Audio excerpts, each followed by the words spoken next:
primer lugar, un agradecimiento enorme a Parimu, Instituto de Investigación y Debate en Derecho, a ti, Cristian, por la presentación, a Sheila por la invitación inicial que me hizo en un inicio, a Elías Fernández también por ser el presidente, en este caso, de este instituto.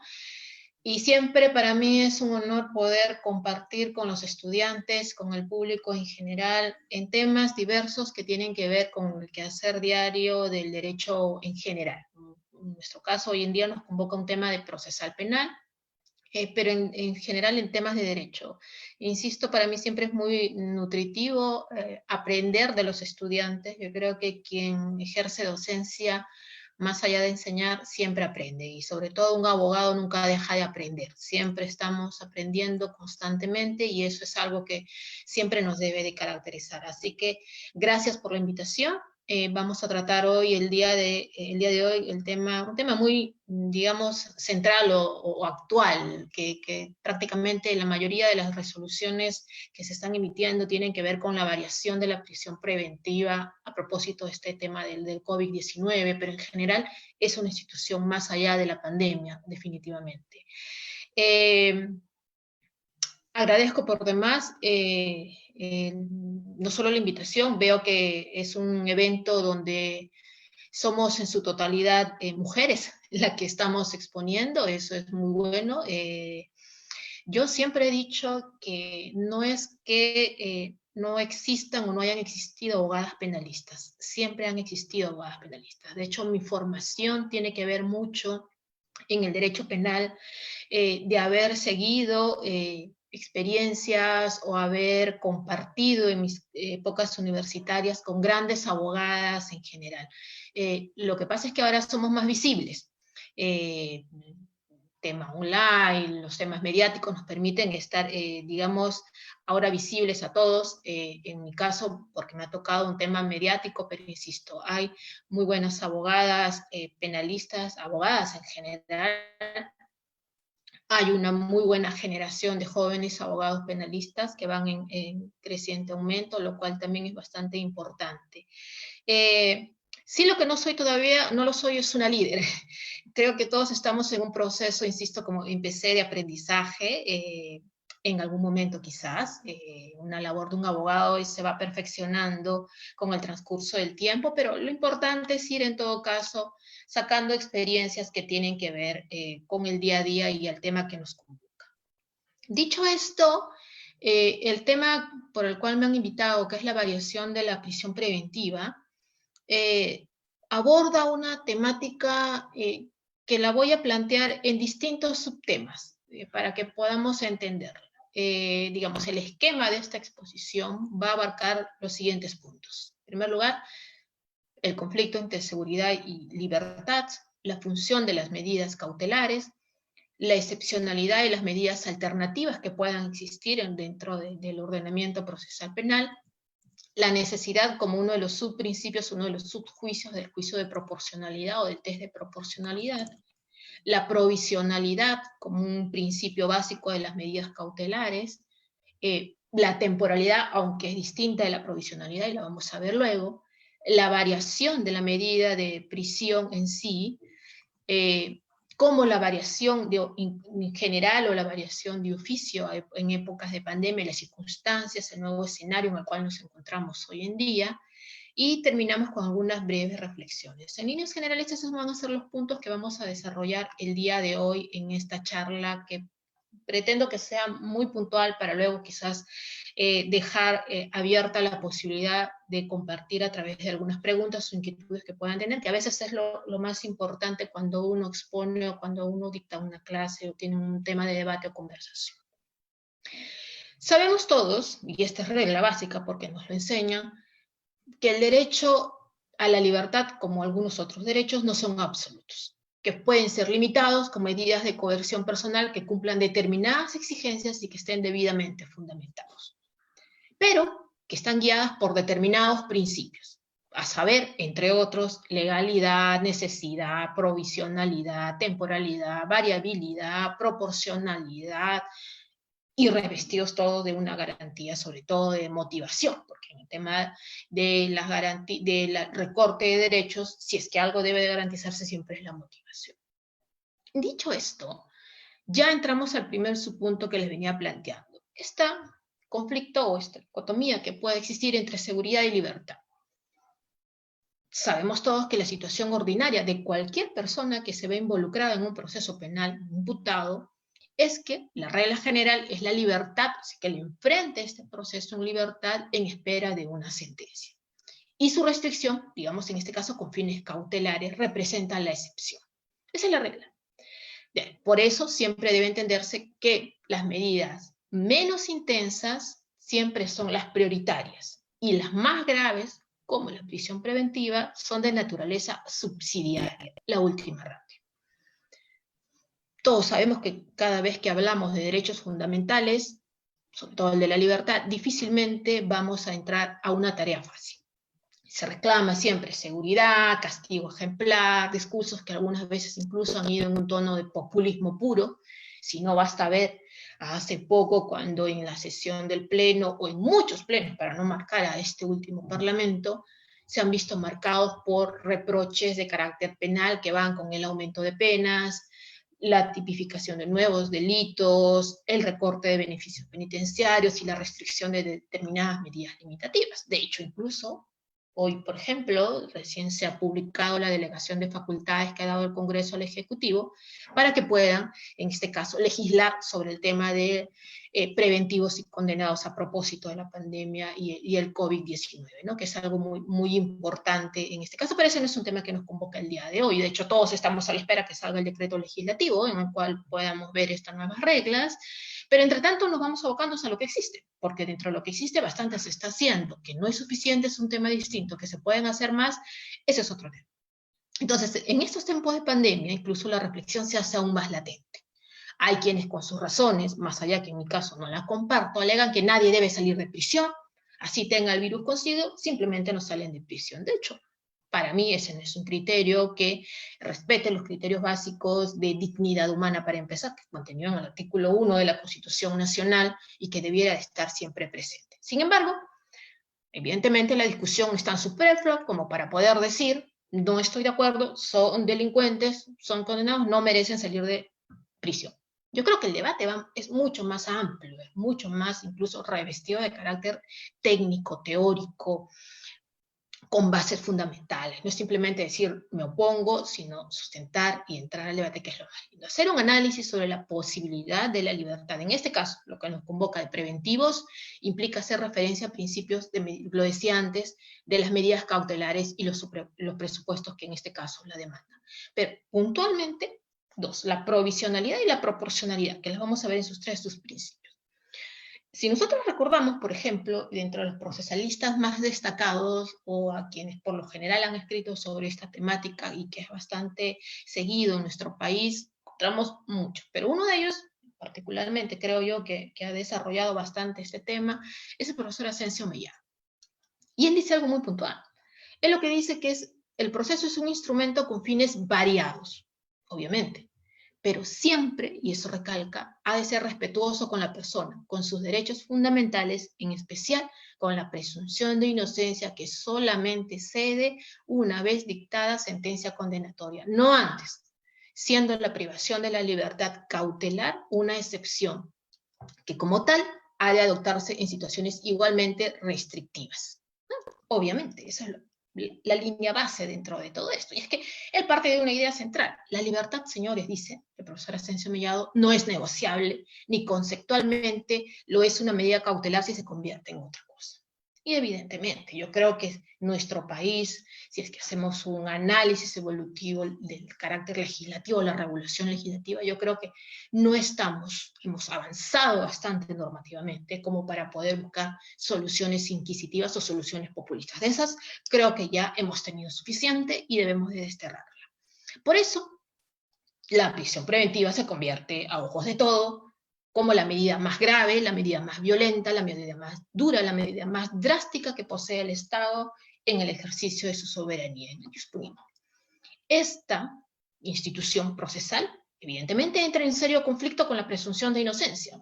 Evidentemente, o sea, dentro del proceso penal, cuando se aplica la prisión preventiva, te detengo para investigarte, es decir, se priva de libertad para saber si luego se tiene que privar de la libertad o no en una sentencia condenatoria, si es que ese es el caso o no es el caso.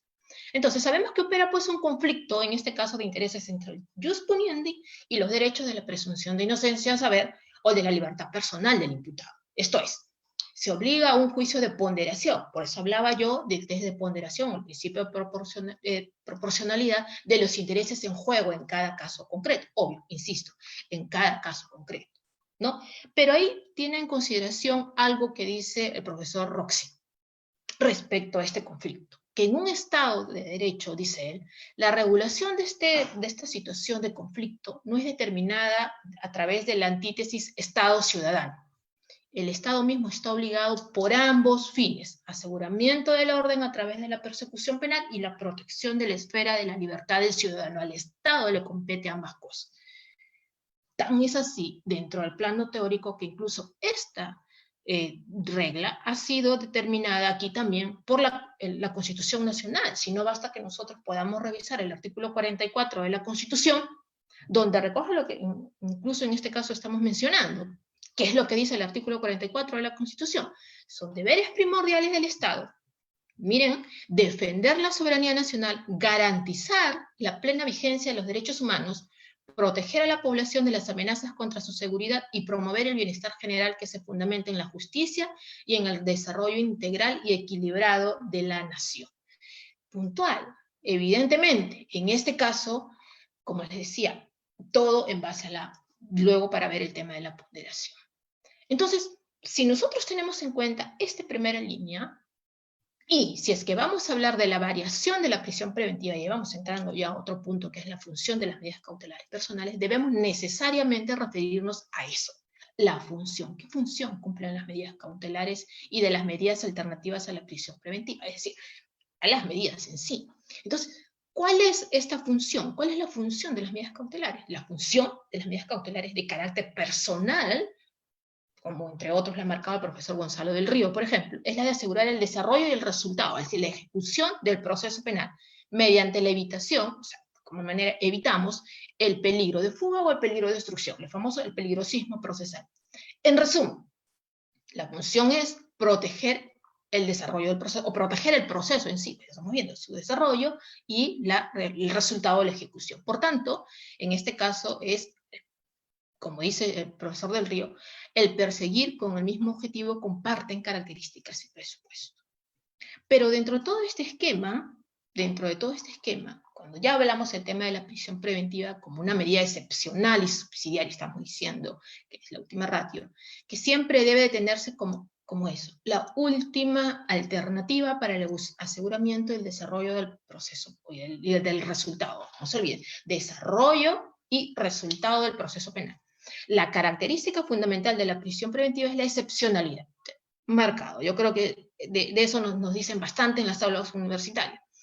Sin embargo, estas no tienen sentido si es que no existieran medidas alternativas. En nuestro caso, felizmente, nuestro ordenamiento procesal penal sí marca la posibilidad, o sí existen en este caso, medidas alternativas. Hay un catálogo largo de medidas alternativas e incluso una medida sustitutiva como la del arresto domiciliario, que la vamos a ver luego, que no son cosas similares, ¿no? Entonces, viendo esto, la prisión preventiva tendría sentido solamente en un proceso penal siempre y cuando existan medidas alternativas. ¿Qué las existen? Que ya hemos visto que sí existen medidas alternativas. Entonces, les decía anteriormente que lo que tenemos que ver es un tanto cómo, a raíz del principio de proporcionalidad, que insisto, hablaba yo de esto hace 2 semanas que en otro taller o en otro grupo, que creo que debe ser el principio en el cual, si es que se hace un verdadero análisis, ahí vamos a encontrar siempre el respeto a las garantías básicas cuando se va a imponer o no una prisión preventiva. El principio de proporcionalidad, sabemos todos, está recogido, tiene amparo constitucional en el artículo 200 de la Constitución. Véase el último párrafo, por ejemplo, de la Carta Constitucional. Este principio tiene tan relevancia, sobre todo en la aplicación de las medidas cautelares, ¿no?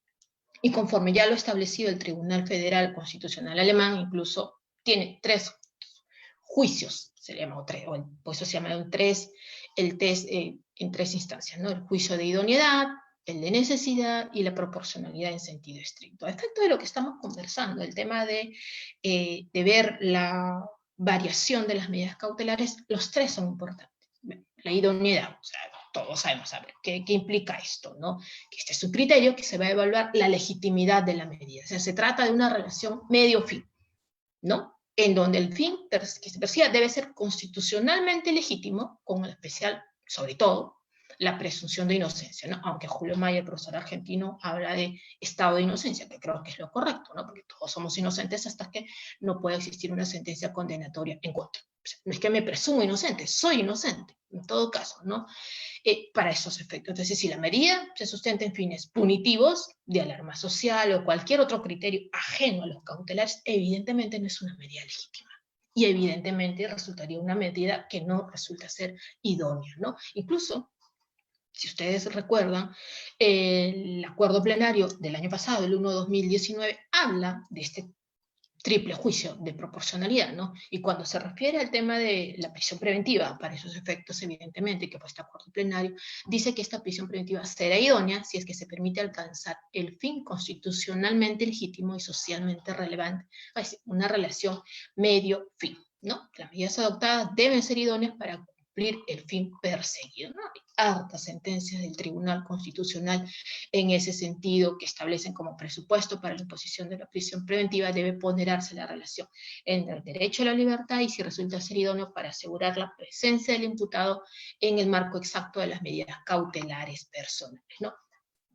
Criterio de valoración que por demás siempre tiene que ser ex ante, nunca ex post, tampoco debe ser basado en criterios superfluos, ¿no? Incluso como dice el profesor Celis Mendoza, que este juicio de idoneidad tiene un carácter técnico, no es una evaluación de mera posibilidad de alcanzar un objetivo cautelar, sino que tiene que ser el medio idóneo en sentido técnico, práctico. Es decir, en palabras resumidas, siendo siempre una evaluación ex ante, no puede estar basada en presunciones o probabilidades futurísticas, sino, como dice el profesor Celis, en algo técnico, en algo central. Y el segundo juicio, que es exacto el que estamos viendo, que es la necesidad. Grábense esto, tengan en cuenta. Cuando hablamos de variación, siempre vamos a tener que ver cómo la provisionalidad, el criterio de necesidad, o este juicio de necesidad, ¿no? También denominado de intervención mínima, subsidiariedad, exigibilidad o búsqueda de una alternativa medios gravosa. Este principio obliga a comparar si es que existen una gama de medidas que puedan ser igual o mejores a la imposición de la prisión preventiva. O sea, la medida debe ser absolutamente necesaria para el cumplimiento, en este caso, de las funciones encomendadas y no susceptibles de ser sustituidas por un medio menos gravoso, pero igualmente eficaz. Incluso el acuerdo plenario que hemos mencionado anteriormente, el 1/2019, también hace referencia a este juicio, evidentemente. Le dije, marca los 3, ¿no? Pero, y aquí ya habla que es una relación medio-medio, evidentemente, porque estamos hablando de distintas medidas alternativas. La prisión preventiva será necesaria, dice el acuerdo plenario, si en el caso concreto es indispensable para el fin de aseguramiento perseguido siempre que no exista otra medida menos gravosa, como la comparecencia con restricciones, dice, que cuenten con la misma actitud o eficacia para asegurar al imputado al proceso, ¿vale? Es decir, relación medio-medio. Claro, en este caso estamos hablando de recurrir a la prisión preventiva como un criterio de última instancia, ¿no? Incluso recuerdan ustedes, entre otros tantos casos, el famoso caso Nurin Catrimán versus Chile del 2014 es muy puntual en esta cuestión. Así que yo creo que ese es un aspecto muy central. Y el último, que es el de la proporcionalidad en sentido estricto, en el cual se exige ponderar entre la gravedad o la intensidad de la restricción o de la intervención del derecho, sin caso de la libertad, y del otro lado, el peso de las razones que van a justificar que yo pueda restringir este derecho. Y como dicen en el acuerdo plenario, una vez más, tantas veces citado, porque yo creo que abarca bastantes temas, más allá que, lamentablemente, en algunos casos, no haya encontrado eco en algunos pronunciamientos judiciales, no en todos. Ojo, hay que hacer la salvedad. Hay pronunciamientos muy buenos, hay otros que no lo tanto, y se alejan sin justificar por qué se alejan del acuerdo plenario, pero en este último, bueno, dicen que la prisión preventiva será estrictamente proporcional si no resulta exagerada o desmedida frente a las ventajas que obtienen frente a la restricción y el cumplimiento de la finalidad de aseguramiento personal perseguida por esta medida, ¿no? como dice el profesor Celis, este subprincipio evalúa la magnitud del impacto que se causará al imputado con la prisión preventiva. Yo creo que este punto incluso también es importante de cara a la temática que un tanto estamos discutiendo hoy en día. Las variaciones, los pedidos de cese y todo lo demás, porque entra en colisión incluso más allá de la libertad, otro derecho fundamental. Estamos hablando aquí de la salud y cuando no también de la vida de los internos. Es algo muy puntual. Entonces, si es que estábamos hablando, para tener en cuenta esto, la provisionalidad, yo creo que es fundamental base para poder hablar de la variación, la variabilidad de las medidas cautelares, hablamos de provisionalidad en tanto exista un proceso penal. Obviamente, todo es provisional en tanto exista algo que lo mantiene como tal. Entonces, ¿por qué? Porque precisamente una de las características de las medidas cautelares es que son instrumentales. ¿Instrumentales de qué? De un proceso principal. Así, en este caso, si no lo hay, o sea, si es que no hay un proceso por la medida ya no cabe, esto es, a ver, ¿cuándo no cabe? ¿Cuándo ya no hay proceso? Cuando este terminó, evidentemente, si es que ha terminado con una sentencia absolutoria o es que fue sobreseído, evidentemente el imputado queda en libertad y ya no hay cuestión que está viendo la medida de privación de la libertad, feneció o cesó. Y en el caso, la otra modalidad es que si termina con una sentencia, digamos, condenatoria, en este caso ya se convirtió en una pena, en una medida de ejecución, por tanto ya también terminó. Pero eso no son las únicas maneras en que la medida puede resultar provisional. Evidentemente no vamos a tener que esperar a que termine el proceso. Existe una tercera, que es la que nos convoca en este caso, la provisionalidad de la medida, en tanto esta no resulte necesaria al proceso. Y era lo que estábamos hablando antes. Por eso que antes yo quería explicarles el tema de la necesidad y los principios previos, porque miren ustedes cómo vamos llegando al tema central. Para hablar de un tema es necesario saber toda la base teórica que la justifica o la sustenta, sobre todo. Entonces, visto esto, la provisionalidad en sentido estricto, que ocurre como consecuencia de la aplicación de la regla, una regla base que ustedes deben haber escuchado, la regla del rebus sic extantius. Esta regla de la rebus sic extantius supone que la adopción o el mantenimiento de una medida cautelar está supeditada a la subsistencia de las circunstancias fácticas que dieron lugar para su imposición. Se mantienen estas medidas, la base fáctica se mantiene todavía, que constituyen los presupuestos, o sea, que la motivaron y la legitimaron en su momento, se mantienen ahora, y dicho de otra manera, resulta ser necesaria la medida, o sea, si los presupuestos que se tuvieron en consideración al momento de adoptarse la medida varían, evidentemente la prisión preventiva va a terminar, va a finalizar, y puede ser variada por otra medida, o si variado, vamos a ver, y luego vamos a entrar al tema de la sustitución, insisto, son dos cuestiones distintas. Entonces, incluso este criterio ya ha sido establecido en diversas sentencias del Tribunal Constitucional, no recientes, en verdad hay muchas, les voy a citar una, digamos que desde las más antiguas, la 1091-2002, donde dice la detención judicial preventiva, antes se llamaba detención judicial preventiva, ahora la denominamos prisión preventiva, debe ser también, dice, una medida provisional, cuyo mantenimiento solo debe persistir entre tanto no desaparezcan las razones objetivas y razonables que sirvieron para su dictado. Una vez removidos, cambiados, el contenido garantizado del derecho a la libertad personal y el principio de la presunción de inocencia, recuerden, hablamos antes de esto, exige que se ponga fin a la medida cautelar, dijo el Tribunal Constitucional en este caso, pues de lo contrario, su mantenimiento tendría que considerarse, evidentemente, como no resulta de otra manera en ese supuesto, una sanción punitiva. Obviamente, incompatible con la naturaleza cautelar y con los derechos fundamentales enunciados en este caso. Y es que es claro, tendría que ser así, evidentemente, no, ahora, o sea, hay un punto central que también no hay que confundirnos. No es lo mismo hablar de provisionalidad que hablar de temporalidad. La provisionalidad tiene que ver si es que la medida sigue siendo necesaria y que si concurren en este caso, o sea, se mantienen los mismos supuestos que le dieron lugar, o que si es que estos han variado por la concurrencia de un nuevo evento. Mientras que la temporalidad tiene que ver con la posibilidad de cese o la finalización de la medida cautelar por el plazo. ven ustedes, no es lo mismo, la temporalidad también pone fin a la medida, pero en tanto se cumpla el plazo, son dos cuestiones distintas. Por ello, en atención a esta regla, una de las manifestaciones de la provisionalidad viene a ser lo que ya entramos al tema, la variabilidad de la medida, o sea, la variación de la prisión preventiva. Ya hemos visto, pues, que la medida cautelar de prisión preventiva no es ilimitada. Termina porque se ejecutó en una pena, porque finalizó el proceso en absolución, porque por ahí se sobreseyó y el individuo termina en libertad, por una cuestión de temporalidad, se venció el plazo, o por haber variado los presupuestos que sirvieron para su adopción, que es el último punto, el que nos vamos a concentrar, y el que, como hemos visto, la prisión preventiva como medida instrumental obedece al principio del rebus sic stantibus. Entonces, ¿por qué existe esta regla? ¿Por qué existe esta posibilidad?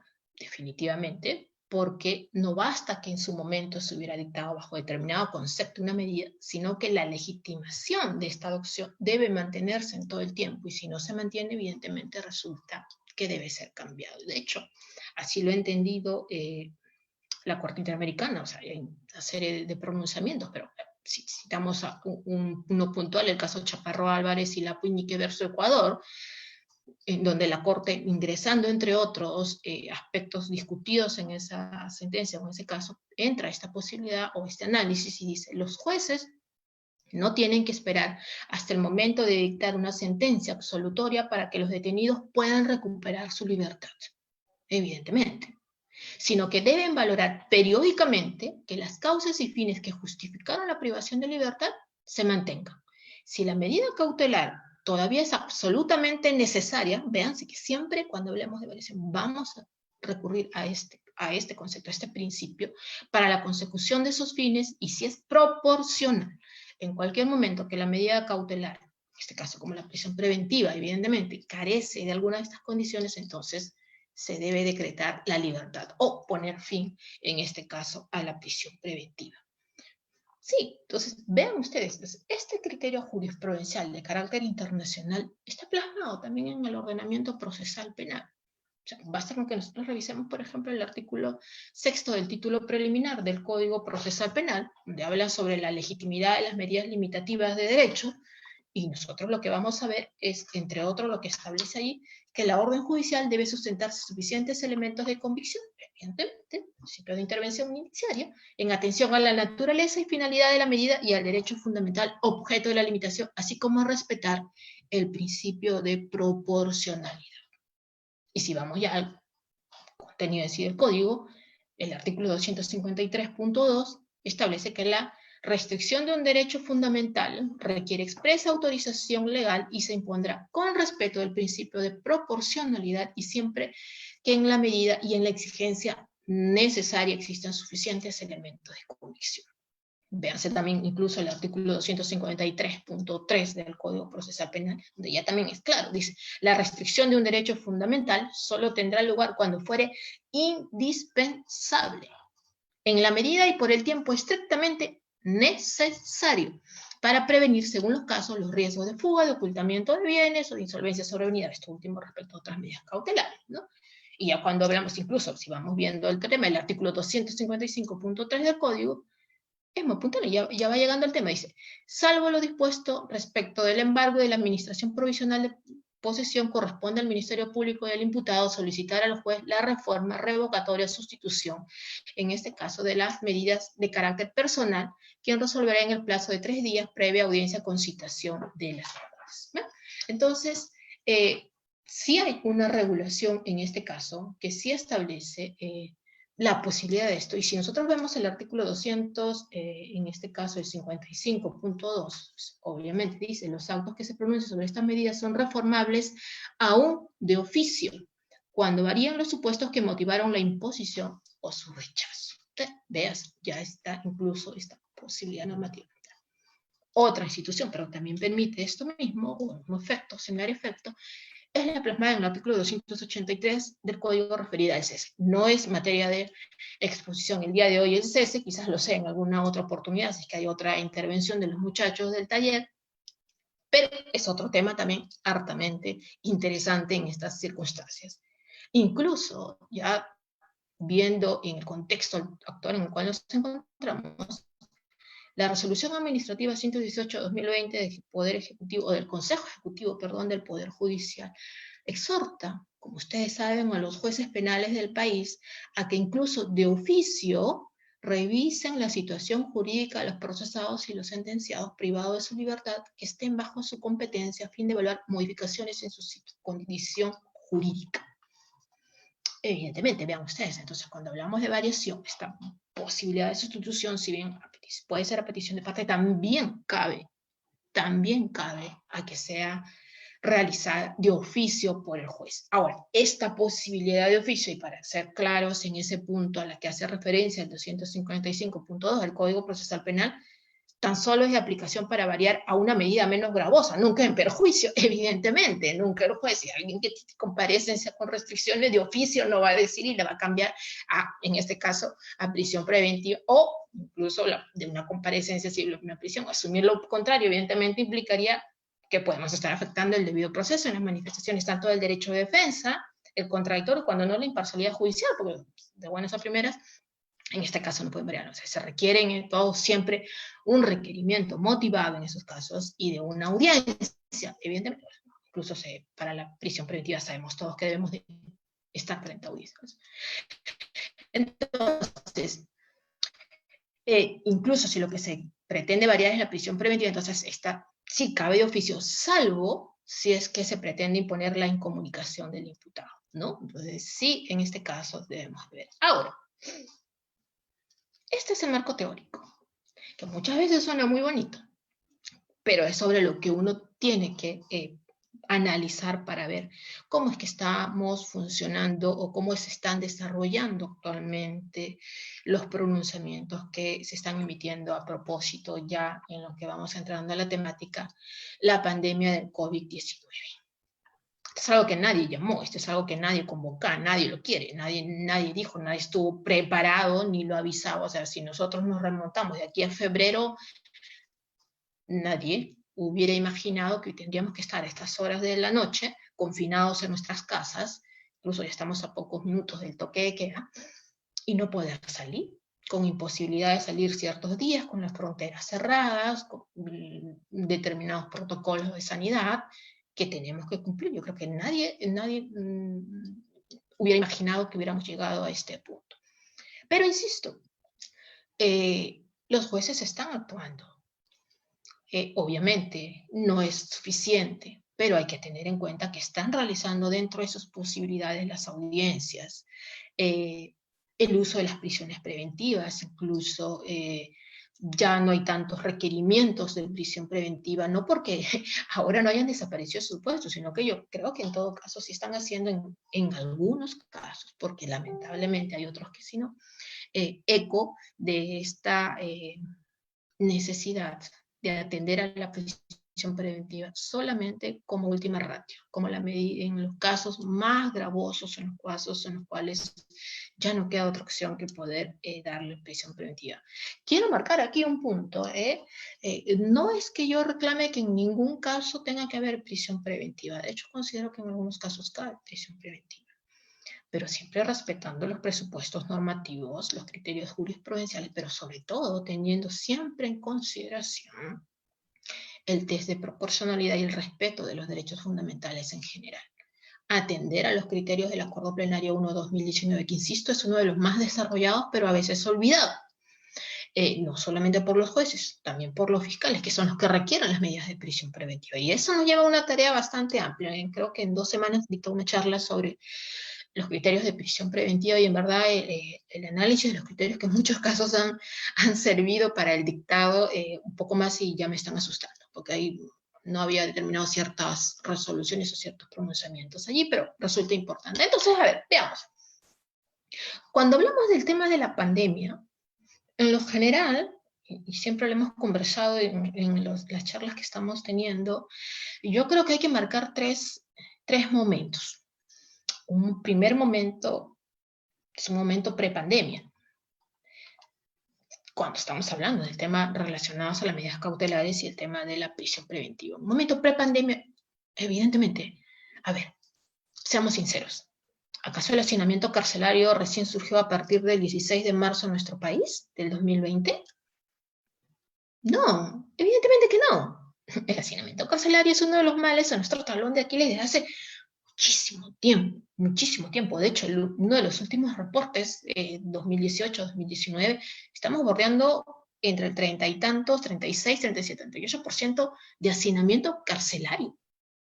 Es decir, tenemos un momento prepandemia donde uno de los puntos centrales que está haciendo materia de análisis para los pedidos de variación o pedidos de cese o las variaciones de oficio mismo, tiene que ver con un elemento prepandemia, el hacinamiento carcelario, que incluso ha merecido una declaración de estado de cosas inconstitucionales, lo vamos a ver luego por el Tribunal Constitucional.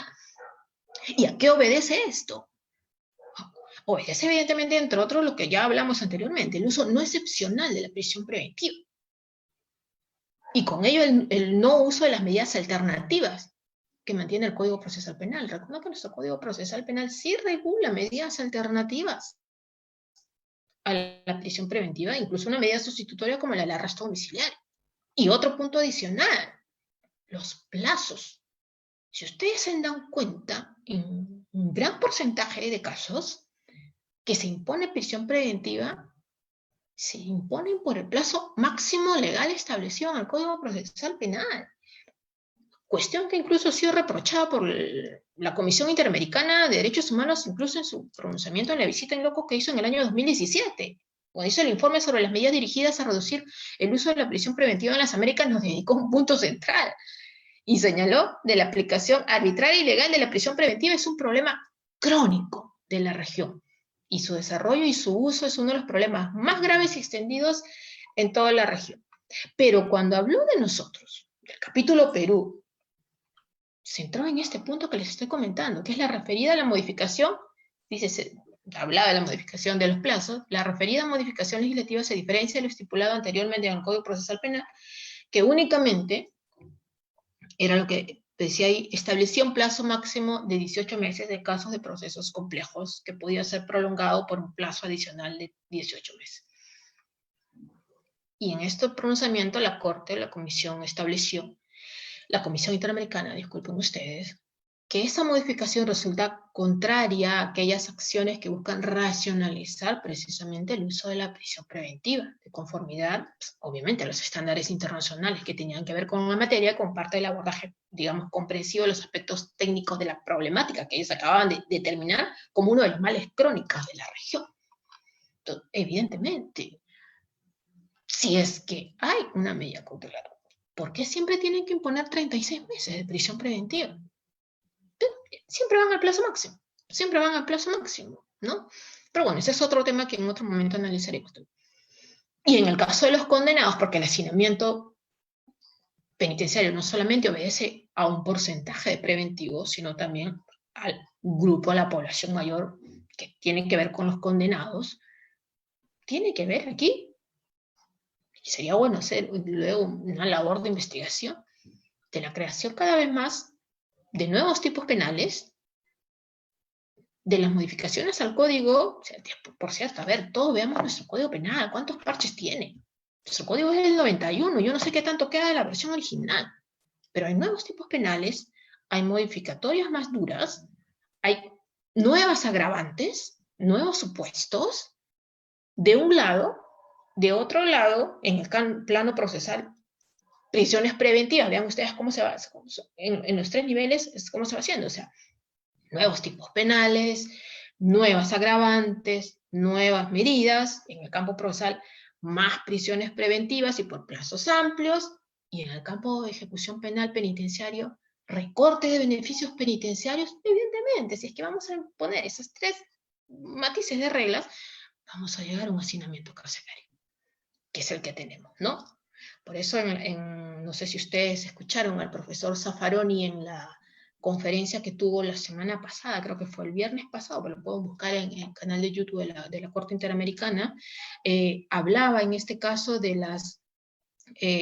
todo esto, de cómo el hacinamiento carcelario en todos nuestros países nos ha afectado, y él decía que a raíz de esto todos debemos asumir una responsabilidad, incluyendo los académicos, que son los que hacen la doctrina. Yo creo que tiene toda la razón. todos tenemos una cuota, por acción o por omisión, pero todos tenemos una cuota de responsabilidad. Y aunado al hacinamiento, evidentemente las condiciones carcelarias de salud y ambiente, que en este caso son las que también están presentes. Creo yo que esa es una de las condiciones pre-pandemia. Pero las condiciones actuales, tenemos el COVID. Este virus que nadie lo llamó, insisto, pero ya lo tenemos entre nosotros. De hecho, el ministro de Justicia, creo que ayer o anteayer estuve viendo las noticias, le preguntaron en el Parlamento sobre las cifras de los infectados, y él decía, le escuché decir que había 729 trabajadores infectados, 1.551 internos infectados. Evidentemente también hay muertos, lo cual es trágico. Es trágico. Por eso es que incluso hay la exhortación de los, bueno, junto a esto incluso están los motines, los reclamos y todo lo demás. Y todo esto ha conllevado, no solamente en nuestro país, hay que ser muy sinceros en esto, que nosotros tengamos el problema no quiere decir que otros no lo tengan, lo cual tampoco es bueno, pero digamos, no estamos solos en este problema, que haya exhortación de organismos internacionales respecto a la adopción de determinadas medidas, ¿no? O sea, uno de los primeros, más allá del de la ONU, que lo que nos corresponde fue el de la Comisión Interamericana de Derechos Humanos, donde estableció que conforme a los principios y buenas prácticas sobre la protección de personas privadas de la libertad en América, la Corte recordaba que a los estados que toda persona privada de la libertad bajo sus jurisdicciones tiene el derecho a recibir un trato humano con un restricto respeto a la dignidad inherente a sus derechos fundamentales, en especial a la vida e integridad personal y sus garantías fundamentales, como son el acceso a las garantías jurisdiccionales indispensables, ¿no? Y dijo, así los estados están obligados a realizar acciones concretas e inmediatas para garantizar los derechos a la vida, a la integridad y a la salud de las personas privadas de su libertad en el marco de la pandemia. Y recientemente, hace unos días, un par de días, el Tribunal Constitucional en el expediente 54.436-2014, habeas corpus, ha declarado estado de cosas constitucionales de la situación penitenciaria, ¿no? Respecto al permanente y crítico hacinamiento de los establecimientos penitenciarios, ha dicho el Tribunal Constitucional, obvio, conocemos solamente la parte resolutiva, todavía no hemos leído toda la sentencia, al menos no se ha publicado, ¿no? Y de las severas deficiencias en las capacidades de albergue, calidad, infraestructura, instalaciones sanitarias, salud, de seguridad y todas las demás, ¿no? Por eso ha declarado que las alternativas de solución a los problemas de hacinamiento carcelario en el Perú exigen un trabajo conjunto y coordinado del Poder Ejecutivo, del Poder Legislativo y del Poder Judicial, entre otros, así como la participación de la sociedad en general. Y ha exhortado al Ministerio de Justicia para que elabore un plan nacional de política penitenciaria 2021-2025 con carácter de política de Estado.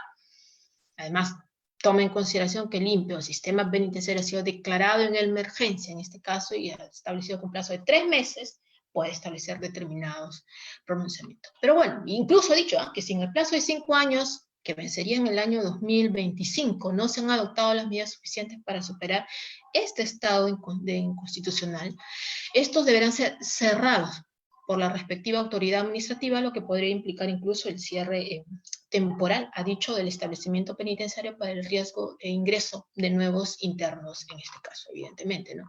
Y en lo que nos convoca, incluso en el punto 9 de esta parte resolutiva, de esta sentencia que estamos comentando, ha exhortado al Poder Judicial en el marco de sus competencias, vean ustedes, a identificar un adecuado equilibrio, hablábamos antes, ponderación, entre los principios y derechos que se encuentran involucrados al dictar las prisiones preventivas. Entonces, vean ustedes, hablábamos eso del lado teórico, ahora vamos viendo que vamos aterrizando al lado práctico.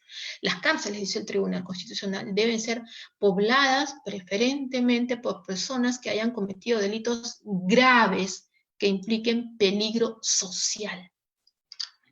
Evidentemente, y no llenar nuestras cárceles, además, teniendo medidas alternativas o posibilidad de asumir medidas sustitutorias a la prisión preventiva. Y dentro de eso se han asumido determinadas medidas, desde el Ejecutivo, la declaratoria de emergencia, los toques de queda, el cierre de fronteras y una serie de medidas que surgieron a partir del Decreto Supremo 44/2020 en adelante, del 16 de marzo, el propio INPE ha establecido determinadas reglas.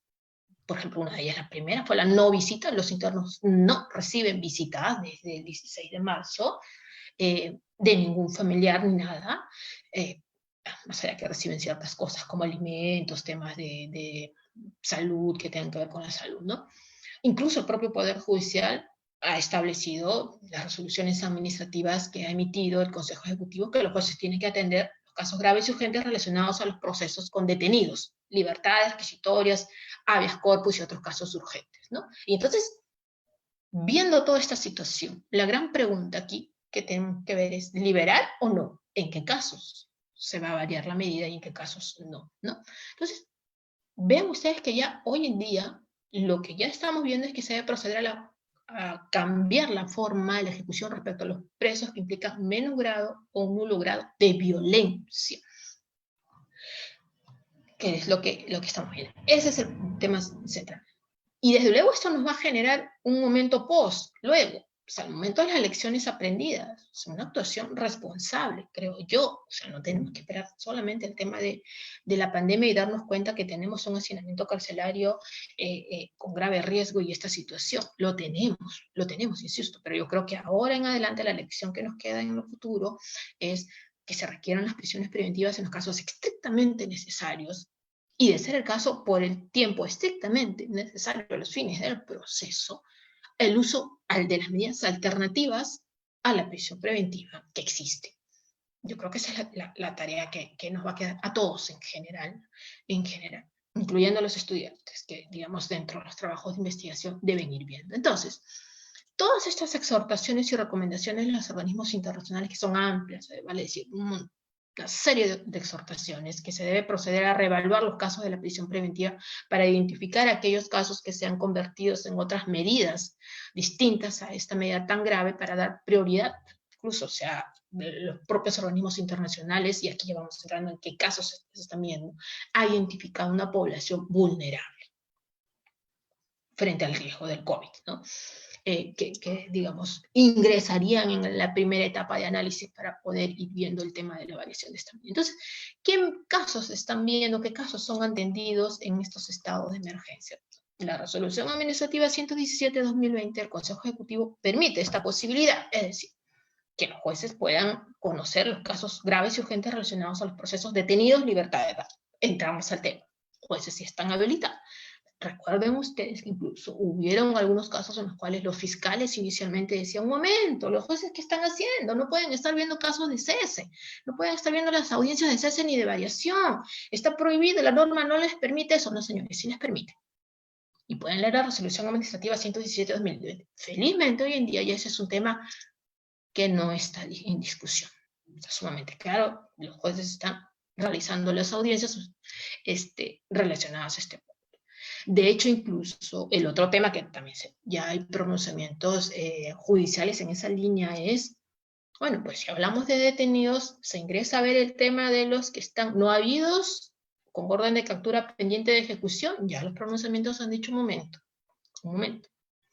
nos permiten hablar de, o sea, decidir respecto a detenidos, así que si es que está no habido, una condición no habido, por tanto no se ha ejecutado todavía la prisión preventiva en su contra, dejándose de lado que en algún momento lo puede haber, en algún punto. De hecho, incluso hay un pronunciamiento de la primera sala penal de apelaciones en especialidad de corrupción, donde dicen, o sea, incluso llegó a mencionar, no existen elementos de convicción suficientes que permitan tener un conocimiento cierto sobre las condiciones en las cuales se encontraba el imputado, porque estaba no habido, creo que era una mujer la que estaba viendo esto, en las cuales se encontraba en el aislamiento social obligatorio que se venían cumpliendo todas las pruebas.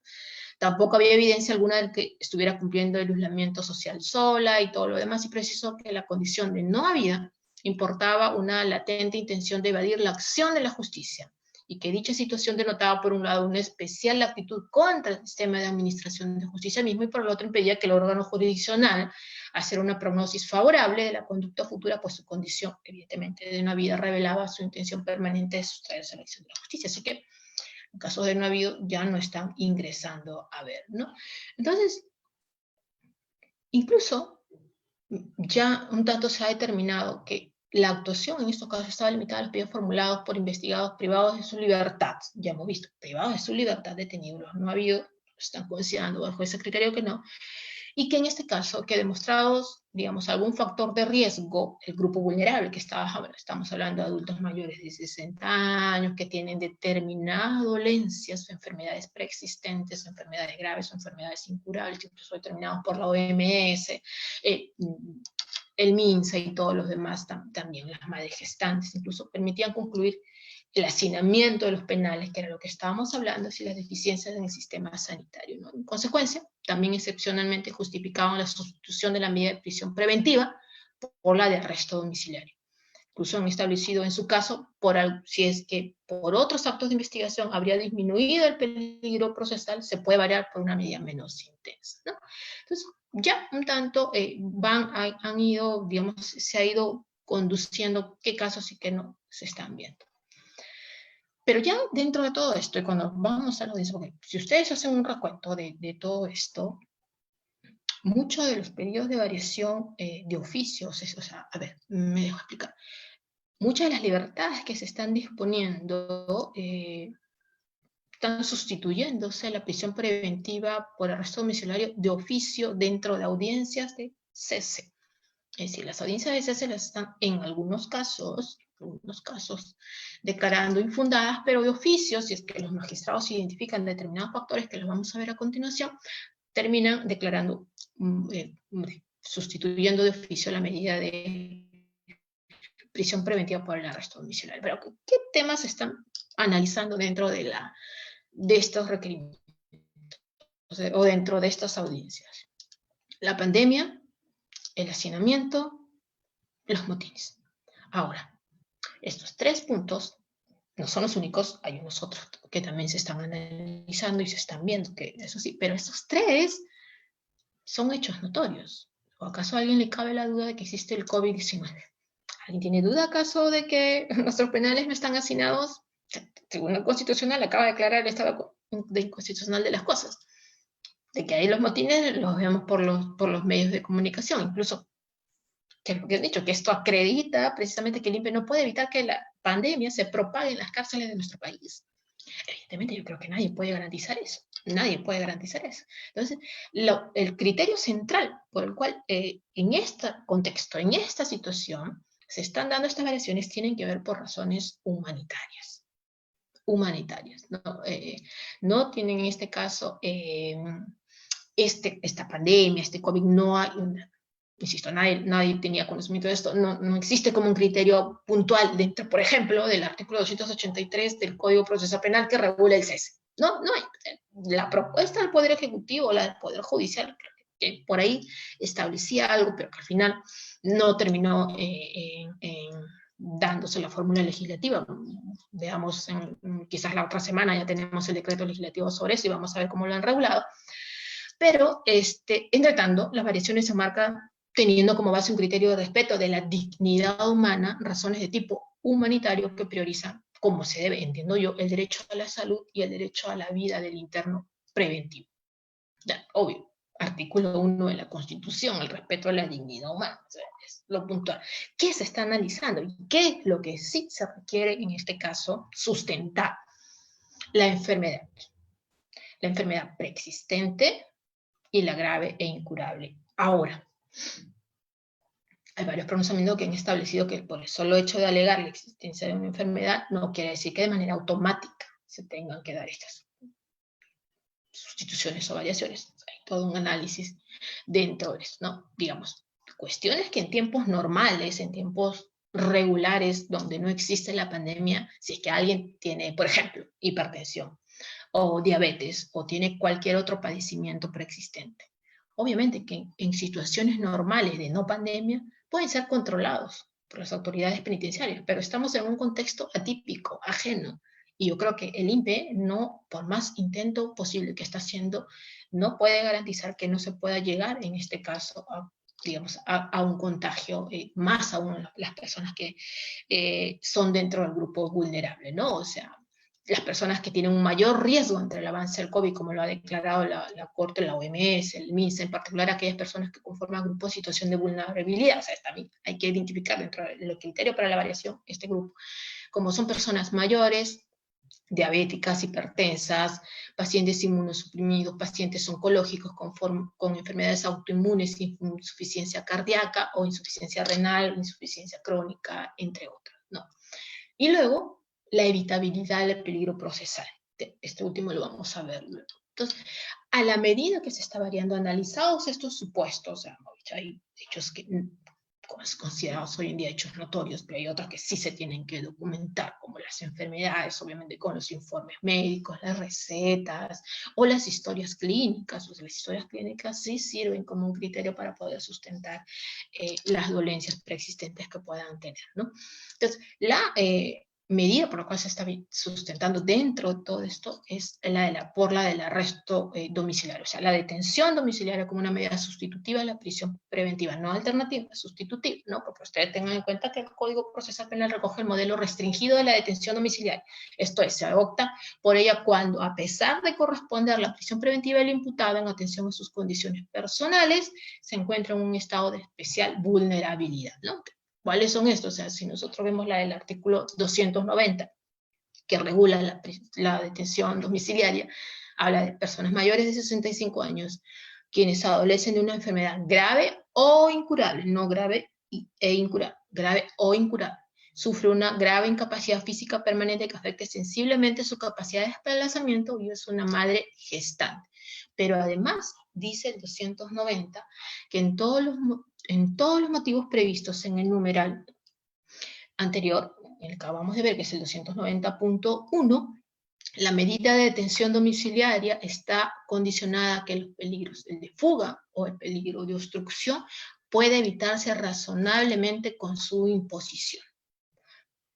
Y aquí va un punto central, evidentemente, ¿no? Por eso se considera que la detención domiciliaria como una manifestación del principio de proporcionalidad, porque mantener privada a una persona en una situación vulnerable de lo que estamos viendo dentro de este grupo, incluso establecidos aquí, pone en alto riesgo su salud, cuando no la vida. Ahora, como les decía, el tema es que en este caso muchos de estas variaciones de oficio se están dando dentro de las audiencias de prisión preventiva. Y ahí los fiscales un tanto se han reprochado que cómo es posible que los jueces estén dando esto, que se está afectando el debido proceso, que se está afectando las garantías de legalidad, porque no se ha considerado esto, no ha sido materia del debate. Pero perdón, a ver, si uno pide el cese por considerar que está dentro del grupo vulnerable, con documentación médica, con los hechos notorios que ya hemos visto, el debate es más o menos el mismo. Es más o menos el mismo. Entonces, los pronunciamientos, creo yo, de los órganos jurisdiccionales están siendo los correctos. Además, el artículo 255.2 que estábamos viendo anteriormente, o incluso los establecidos también al momento de disponer la medida de coerción de prisión preventiva, si es que el juez advierte que no se presentan todos los presupuestos del 268, pueden poner otra medida. O sea, incluso el 255, como les decía, habla de la variación de oficio, ¿no?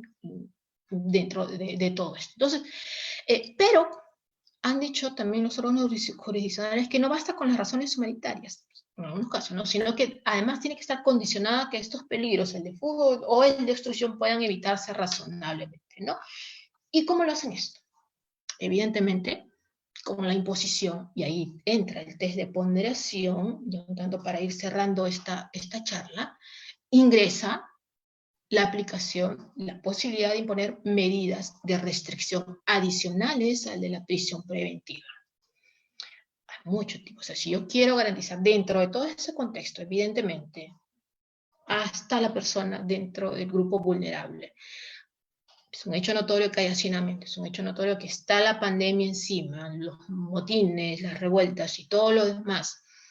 Está dentro del grupo vulnerable, documentadamente, sustentadamente, médicamente. Se le impone, se le varía la prisión preventiva por la del arresto domiciliario y atendiendo un criterio de proporcionalidad. Y si quiero resguardar los fines del proceso, pues puedo digamos, bajar la intensidad de los riesgos o evitar el peligro procesal imponiendo algún otro tipo de medidas, impedimento de salir del país, la prohibición de salir de la localidad en que reside, la imposibilidad de comunicarse con testigos, con peritos, con imputados, determinadas reglas de conducta que puedan ir en esa dirección. Insisto, el tema central aquí en de los magistrados, que creo yo que están analizando esta situación en los pronunciamientos que están dando, tienen que ver con un criterio humanitario.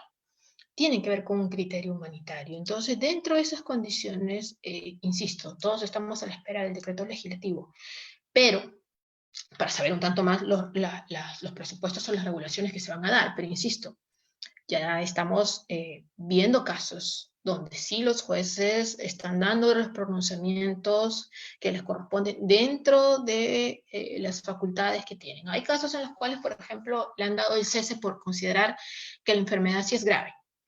Y cuando la consideran grave, la varían, pero tiene la enfermedad y está resulta incurable, o digamos igual en algún sentido, la están variando en algunos casos también por la arresto domiciliario, la detención domiciliaria. Entonces, en conclusión, estamos en un momento distinto, en una situación atípica. Si no estábamos preparados para otro tipo de medidas de sanidad, evidentemente en el tema penitenciario tampoco lo estábamos. Los jueces están dando estas variaciones atendiendo a los criterios que hemos expuesto anteriormente, bajo el contexto teórico que también hemos expuesto anteriormente. Yo creo que son razones más que suficientes para que podamos decir que estamos avanzando en algo, en todo esto. Yo creo que el esfuerzo que se está haciendo es grande. Quizás no sea suficiente, evidentemente, quizás no sea suficiente. El proyecto del Poder Judicial era bastante atractivo, lamentablemente no encontró eco en el Parlamento. Pero, insisto, son momentos distintos, requieren reacciones distintas, requieren un análisis, en este caso, que nos permita ver cómo podemos nosotros enfrentar de la mejor manera, respetando los derechos fundamentales de las personas, respetando siempre el criterio, el derecho a la dignidad, que creo que es lo que siempre debemos de tener presente, la ponderación de los derechos en todo este caso. Así que quedo atenta a las preguntas que podamos tener para poder ver. No sé si es que hay preguntas. Yo encantada de poder responder preguntas. Veo aquí algunas que me está trasladando Sheila. Son esas. A ver, veamos. Dice, si no existiera esta pandemia, el COVID-19, todos quisiéramos que no existiera.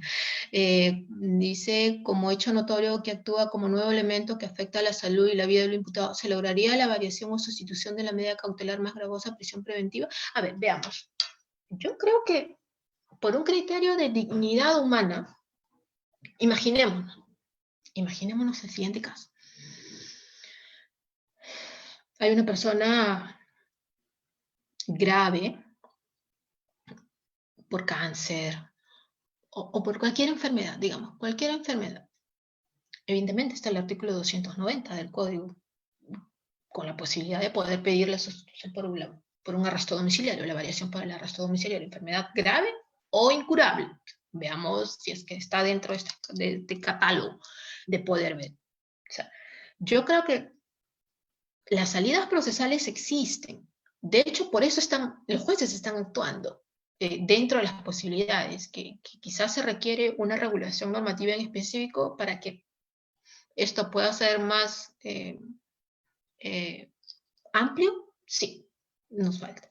Pero no, yo creo que si un juez evidentemente se le presenta el caso de un pedido de variación por detención domiciliaria de un enfermo grave o incurable o que tiene un mal, digamos, urgente, evidentemente sí tiene las posibilidades de variar. De hecho, el 255.2 del código existe desde este código es del 2004, vigente del 2006. O sea, tiene esta posibilidad.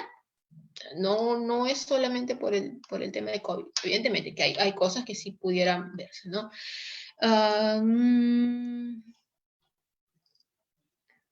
Bueno, ¿desde cuándo se puede dar la revisión de oficio de las prisiones? Yo creo que ya está el 255, pero el juez tiene la posibilidad. De hecho, la resolución 118, repetida en la 120 del Consejo Ejecutivo del Poder Judicial, exhorta a los presidentes de la Corte Superior a que invoquen a sus jueces penales competentes a que puedan revisar incluso de oficio la situación jurídica de los presos preventivos y los condenados. Insisto, y hay que tener en cuenta, no es una cuestión automática, requiere para estos casos, por el momento, de lo que la norma permite, un análisis de caso por caso. Y sí, tenemos base, que no es suficiente, pero hay algo en eso que sí podemos ver. ¿Cuál es la base de la regla del rebus sic stantibus? Bueno, es un principio general. Y las manifestaciones de esto las encontramos en los criterios de variabilidad que les he citado normativamente en estas cuestiones, ¿no? Desde el título preliminar hasta, en este caso, el 253, el 255, el 258.3, que permiten todas las posibilidades de variación de la medida de prisión preventiva. Creo que esas son las preguntas que tenemos Doctora, acá. buenas noches. Hay una pregunta más que se Sí. le ha trasladado.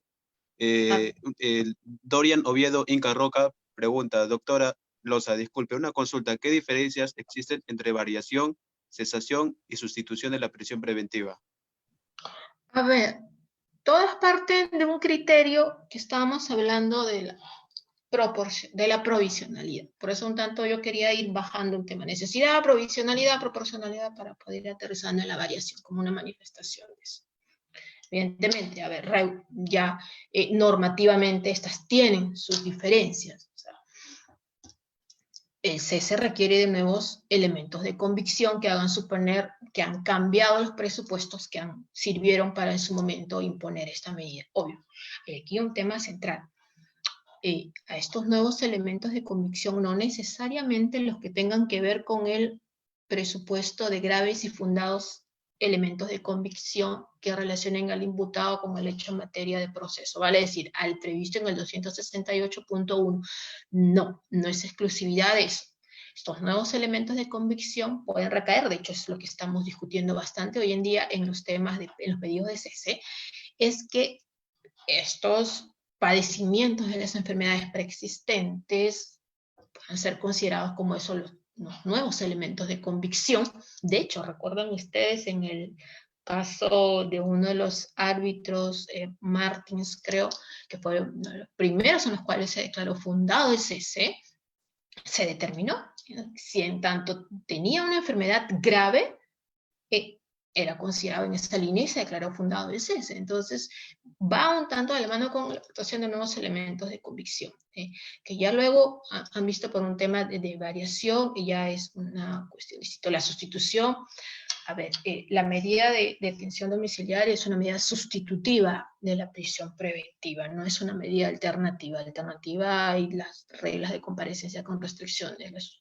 La detención domiciliaria es una sustitutiva, porque incluso el juez la aplica cuando, a pesar de corresponder la prisión preventiva por determinados criterios establecidos en el 290, puede caber esta otra medida. Así que es un tema de regulación normativa ahí.